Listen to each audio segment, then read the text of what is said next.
পাখি, সত্যের পথে যাই যে ডাকি, আমরা স্বরূপের আলোর পাখি, সত্যের পথে যাই যে ডাকি।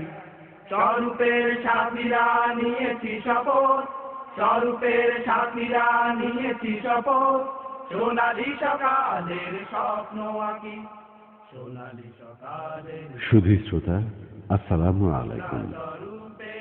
ফেনী নদীর কোল ঘেঁষে গড়ে ওঠা শত বছরের একটি জনপদের নাম ফেনী। এই জনপদে অসংখ্য গুণীজনের জন্ম হয়েছিল বলেই তার যশ, সম্মান, খ্যাতি বিশ্বজোড়া।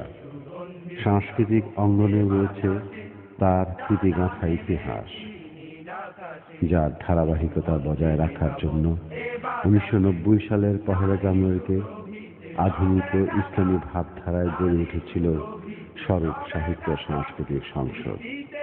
প্রতিষ্ঠার পর থেকে ইতোমধ্যে কৃতিত্বের স্বাক্ষর বহন করে চলেছে।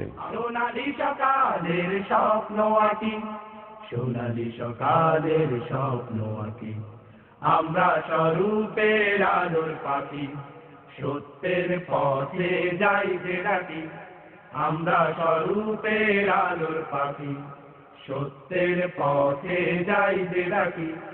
আমরা যাব সাহসী সুর, দুঃখ গ্লানি জাগবো হুদু, আমরা যাব সাহসী সুর, দুঃখ গ্লানি জাগবো হুদু। সব হারা নিপীড়িত আছে যেজন, সব হারা নিপীড়িত আছে যেজন, আমরা তাদের সাথে থাকি, আমরা তাদের সাথে থাকি। আমরা স্বরূপের আলোর পাখি, সত্যের পথে যাই যে ডাকি, আমরা স্বরূপের আলোর পাখি, সত্যের পথ।